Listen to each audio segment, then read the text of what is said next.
जय हिंद बच्चों, welcome to Hindi class and I am your Hindi teacher. बच्चों, पिछले वीडियो में मैंने आप सबको वाक्य किसे कहते हैं और वाक्य के कितने अंग होते हैं ये बताया था। इस वीडियो में हम सब वाक्य के प्रकार के बारे में पढ़ेंगे। वाक्यों का विभाजन किस आधार पर किया जाता है और किस तरह किया जाता है। तो बच्चों, वाक्यों का विभाजन दो आधार पर किया जाता है, रचना के आधार पर और अर्थ के आधार पर। रचना के आधार पर वाक्यों को कितने भागों में विभाजित किया जाता है, अब हम आपको विस्तार पूर्वक समझाते हैं। ये देखिए, रचना के आधार पर वाक्य के कितने भेद होते हैं? 3 भेद होते हैं, सरल वाक्य, संयुक्त वाक्य और मिश्र वाक्य। सरल वाक्य क्या होता है? ऐसे वाक्य जिनमें एक उद्देश्य और एक विधेय हो, वह सरल वाक्य कहलाता है। जैसे मैंने आपको सिंपल वाक्य समझाया था ना, वही सिंपल वाक्य मतलब सरल वाक्य।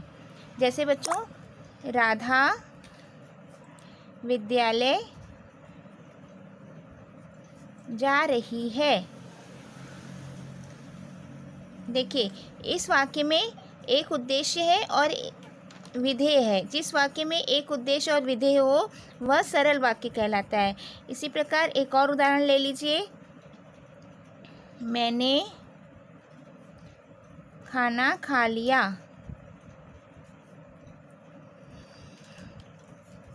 यहाँ पे भी देखिए, मैंने एक उद्देश्य हो गया और खाना खा लिया विधेय हो गया। यानी जिस वाक्य में एक उद्देश्य और एक विधेय है, वह कौन सा वाक्य होता है? वह सरल वाक्य होता है। बच्चों, अब हम पढ़ेंगे संयुक्त वाक्य। संयुक्त अर्थात क्या होता है? जुड़ा हुआ। ऐसा वाक्य जो 2 या 2 से अधिक सरल वाक्यों को योजक शब्दों की सहायता से जोड़कर बना हो, संयुक्त वाक्य कहलाता है। बच्चों, इस वाक्य में क्या होता है? एक वाक्य को जोड़ने के और एक योजक शब्द का प्रयोग करके हम एक वाक्य और जोड़ देते हैं। जैसे राम आया और मोहन गया। अब ये देखिए, राम आया एक वाक्य है और मोहन गया दूसरा वाक्य है। तो इन दोनों वाक्यों को योजक शब्दों द्वारा जोड़कर हम एक वाक्य में बदल दिए। तो ये क्या बन गया? संयुक्त वाक्य। यानी दो वाक्यों को जब जोड़ दिया जाए तो वह संयुक्त वाक्य बन जाता है। अब हम पढ़ेंगे अगला वाक्य, जिसमें तुम अभी मंदिर जाओगे या शाम को जाओगे। देखो बच्चों, एक वाक्य तुम अभी मंदिर जाओगे और ये दूसरा वाक्य शाम को जाओगे। इन दोनों को जोड़ने के लिए कौन सा वाक्य योजक का काम कर रहा है? या कौन सा शब्द? यानी या योजक शब्द के द्वारा हम दो वाक्यों को जोड़ते हैं, तो अब ये बन गया संयुक्त वाक्य। अब हम पढ़ेंगे मिश्र वाक्य। वह वाक्य जिसमें एक प्रधान उपवाक्य हो और एक से अधिक आश्रित उपवाक्य हो, वह मिश्र वाक्य कहलाता है। मैं उस लड़के से मिला जिसकी किताब खो गई थी। मैं उस लड़के से मिला, ये प्रधान वाक्य हो गया, कॉमा। देखिए ध्यान से, इसके बाद क्या लग गया है? कॉमा लग गया है। फिर वह जिसकी किताब खो गई थी, यह आश्रित उपवाक्य कहलाएगा। तो जिस वाक्य में एक प्रधान वाक्य हो और दूसरा एक आश्रित उपवाक्य हो, तो वह मिश्र वाक्य कहलाता है। इसी प्रकार इस वाक्य को देखिए, वह लड़का कहाँ है जो यहाँ आया था। अब देखिए बच्चों, वह लड़का कहाँ है जो कल यहाँ आया था। यानी यह प्रधान उपवाक्य और यह आश्रित उपवाक्य, दो वाक्य मिले हैं, लेकिन ये यहाँ पे योजक शब्द नहीं लिया गया है, क्यों? इसलिए यह मिश्र वाक्य के अंतर्गत आएगा। अब इसके बाद अब हम पढ़ेंगे अर्थ के आधार पर वाक्य के भेद। अभी मैंने आपको रचना के आधार पर वाक्य के भेद बताया। अब मैं आपको बताऊंगी अर्थ के आधार पर वाक्य के भेद। अर्थ के आधार पर वाक्यों को हम 8 भागों में विभाजित करते हैं। सबसे पहला क्या है? विधानवाचक वाक्य। दूसरा निषेधात्मक वाक्य। तीसरा प्रश्नवाचक वाक्य। चौथा आज्ञावाचक वाक्य। पांचवा इच्छाबोधक वाक्य। छठा संदेहवाचक वाक्य और सातवां संकेतवाचक वाक्य और आठवां है बच्चों विस्मयादि बोधक वाक्य। इन वाक्यों को हम विस्तार पूर्वक अब आगे समझेंगे। तो पहला वाक्य क्या था? विधानवाचक वाक्य। विधानवाचक वाक्य किसी बात या कार्य के सामान्य रूप से होने या करने का बोध कराता है। जैसे बच्चों अंग्रेजी में जिसे हम असर्टिव सेंटेंस कहते हैं वो ही विधानवाचक वाक्य कहलाता है। साधारण वाक्य जिसमें नेहा खाना खा रही है, अंशु किताब पढ़ रहा है, इस प्रकार के वाक्य क्या कहलाएंगे? विधानवाचक वाक्य। अब है निषेधात्मक वाक्य। निषेधात्मक वाक्य, निषेधात्मक यानी जिसमें नहीं शब्द का प्रयोग किया जाए, ना का प्रयोग किया जाए, वह निषेधात्मक के अंतर्गत आते हैं। जैसे उदाहरण में लीजिए, मैं अपने मित्र के घर नहीं गया, यानी यहाँ पे देखिए बच्चों नहीं शब्द का प्रयोग हुआ है। इसी प्रकार मैंने गणित का काम नहीं किया। तो जिस वाक्य में नहीं शब्द या ना शब्द का प्रयोग हो वह किसके अंतर्गत आएगा? निषेधात्मक वाक्य के अंतर्गत आएगा। अब हम पढ़ेंगे प्रश्नवाचक वाक्य। ऐसे वाक्य जिसमें प्रश्न पूछे जाएं वह प्रश्नवाचक वाक्य के अंतर्गत आते हैं। जैसे बच्चों देखिए, तुम्हारा मित्र कौन है। यहाँ पे कौन क्या है? प्रश्नवाचक शब्द को प्रयोग करके हम प्रश्न बनाते हैं। इसी प्रकार वह किसकी साइकिल है, इस वाक्य से भी ज्ञात होता है कि प्रश्न पूछा जा रहा है। तो ऐसे वाक्य किसके अंतर्गत आते हैं? प्रश्नवाचक वाक्य के अंतर्गत आते हैं। इसके पश्चात है अब आज्ञावाचक वाक्य।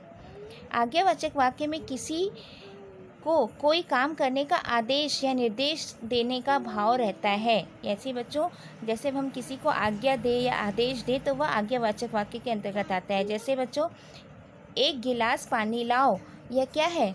आज्ञावाचक वाक्य है। इसी प्रकार तुम आकर पढ़ाई करो, जैसे हमने किसी को आज्ञा दी या किसी को निर्देश दिया कि तुम आकर पढ़ाई करो, तो यह किस में आएगा? आज्ञावाचक वाक्य में आएगा।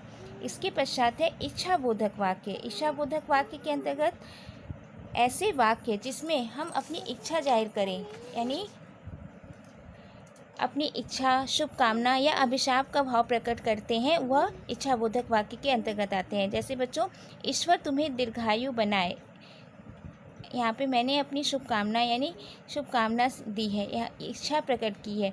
तुम्हारी यात्रा मंगलमय हो, यहाँ पे शुभकामना दिया गया है। तो इस तरह के वाक्य किसके अंतर्गत आएंगे? इच्छाबोधक वाक्य के अंतर्गत आएंगे। अब हम पढ़ेंगे संदेहवाचक वाक्य। संदेहवाचक वाक्य क्या होता है? संदेहवाचक वाक्य में संदेह या संभावना का बोध होता है। बच्चों देखिए, शायद आज वर्षा हो, इस वाक्य में शायद लग जाने से क्या हो रहा है? संदेह है, वर्षा हो भी सकती है और नहीं भी, तो यह संदेहवाचक वाक्य के अंतर्गत आएगा। इसी प्रकार पिताजी शायद आज शाम तक आ जाएं, यहाँ पे भी देखिए बच्चों शायद शब्द लगा है, यानी यहाँ पे भी पिताजी को शाम तक आने में संदेह है, तो यहाँ पे शायद शब्द से ही समझ में आ जा रहा है कि इसमें संदेह होने के कारण यह संदेहवाचक वाक्य के अंतर्गत आ जाएगा। अगला वाक्य है संकेतवाचक वाक्य। वे वाक्य किसी भी कार्य की सफलता या असफलता की ओर संकेत करते हैं। संकेत करना यानी बच्चों जब हम किसी कार्य में सफल हो या ना हो तो उसके लिए हमें संकेत किया जाता है कि यदि हम परिश्रम करते तो सफल होते, तो हमें संकेत करके कहा जा रहा है कि अगर हम मेहनत करेंगे तो निश्चित सफल होंगे। इसी प्रकार यदि खाना नहीं खाओगे तो सेहत कैसे बनेगी, इस वाक्य में भी ध्यान दीजिएगा। यदि शब्द से वाक्य को शुरू किया जा रहा है और संकेत करके बताया जा रहा है कि खाना खाने से ही हमारी सेहत अच्छी होगी, तो यहाँ पर संकेतवाचक वाक्य बन गया। अब हम पढ़ेंगे विस्मयादिबोधक वाक्य। विस्मयादिबोधक वाक्य के अंतर्गत क्या होता है बच्चों? देखिए, अरे, वाह, छी, हाय, इन शब्दों का प्रयोग करके विस्मयादिबोधक चिन्ह लगा दिया जाता है और विस्मयादिबोधक वाक्य द्वारा विस्मय, हर्ष, शोक, घृणा आदि मनोभावों का बोध होता है। जैसे यहाँ पे देखिए बच्चों, अरे तुम कब आए, इस वाक्य में ध्यान दीजिए। हम अरे करके विस्मय प्रकट कर रहे हैं, फिर उसके बाद पूछ रहे हैं तुम कब आए, वाह तुमने तो कमाल कर दिया। तो यहाँ पे देखिए बच्चों, जब हम खुशी जाहिर करते हैं तो वाह शब्द का प्रयोग करते हैं।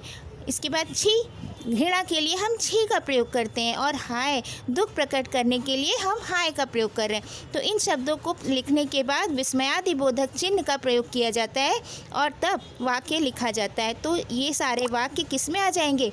विस्मयादिबोधक वाक्य के अंतर्गत आ जाएंगे। अब बच्चों मैं आप सबको कुछ अभ्यास कार्य दूंगी, आपको अपनी कॉपी में करना है और बुक में जो दिया गया है अभ्यास कार्य उसको आपको स्वयं से करना है। अब PDF में मैं आपको कार्य दूंगी। धन्यवाद बच्चों।